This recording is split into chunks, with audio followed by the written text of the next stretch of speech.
During National Police Week, we honor our men and women in blue for their courage, dedication, and commitment to preserving law and order in our communities. We also remember the fallen, those who made the ultimate selfless sacrifice in the line of duty. And on this National Police Week, Congress has the unique opportunity to not just say we back the blue, but to actually take a stand against a misguided law that severely hinders the ability of police officers in this very city from protecting and serving the American people.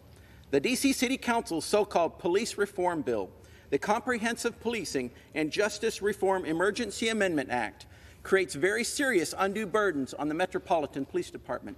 Amidst the raging crime crisis terrorizing the streets here in our nation's capital, this law, which for 2 years has been in effect under emergency legislative powers, this law puts criminals first and MPD officers last. MPD officers overwhelmingly oppose the D.C. Council's anti-police law, and they're making it known with their feet. Since this legislation has been in place, the MPD has lost more than 1,100 officers and currently operates at a 500-officer deficit. And as officers are leaving the force in droves faster than they can be replaced, the Metro Police Department has drastically shrunk to a historic half-century low. Due to my commitment to our Constitution and passion for restoring law and order in our nation's capital, I introduced a resolution, H.J.Res 42, to repeal the D.C. Council's harmful law. Last month, this body passed my common sense measure by a bipartisan vote, garnering the support of 14 House Democrats. By passing my resolution, the House firmly rejected the Council's anti-police law, reaffirming our support of heroic law enforcement officers, and underscored the importance of protecting American safety here in Washington. But it's now up to the Senate to act before it's too late. Thankfully, today, senators will vote on H.J.Res 42, as Senator J.D. Vance is leading the fight to repeal the D.C. Council's anti-police law. During this vote, senators will face a very simple question. On National Police Week, do they stand with the officers of the Metropolitan Police Department, or do they embolden violent criminals that continue to torment and attack Americans in our nation's capital?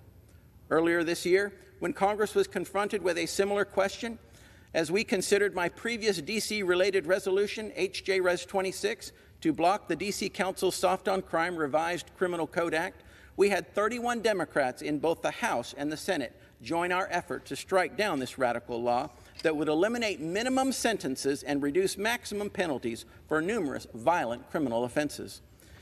I now call on these same 31 Democrats, Senate Democrats, to join our fight yet again by passing H.J.Res 42, because failure to do so will only drive out more MPD officers and deter officers from joining the force, meaning Washington will have fewer police officers on the streets to combat the dangerous crime crisis plaguing our nation's capital. And while D.C.'s local leadership shamelessly refuses to admit there is a crime crisis in Washington, the data reveals that the crime crisis is not only real, but it's getting worse. Compared to last year, violent crime is up 13%, as the city has already faced more than 80 homicides in just the first 4.5 months of 2023. Property crime has increased by a whopping 30%, and total crime overall is up 27%. Clearly, the crime crisis in our nation's capital is dire, which is why residents, small businesses, and visitors, and the brave officers of the Metro Police Department are counting on Congress to act. They're depending on us to use our authority outlined in Article 1, Section 8, Clause 17 of the Constitution to prevent our nation's capital from becoming the next New York City, Chicago, or San Francisco.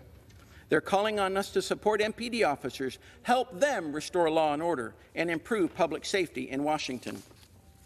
I urge the Senate to put people over politics, join our effort to repeal the D.C. Council's anti-police law, and send this common-sense bill, H.J.Res 42, to the President's desk. And I implore President Biden to abandon his senseless veto threat, so we can take another crucial step in bolstering the ranks of the Metro Police Department and boosting public safety in D.C. We shoulder the responsibility and the authority to make our nation's capital a safer place for all Americans, and we cannot take this duty lightly. It's time for the Senate to take a stand in not only protecting Americans in Washington, but in protecting MPD officers risking their lives to defend law and order in D.C. And on this National Police Week, fulfilling our constitutional duty to strike down a law that will continue to severely damage the Metro Police Department is the least we can do to show that we do, in fact, always back the blue.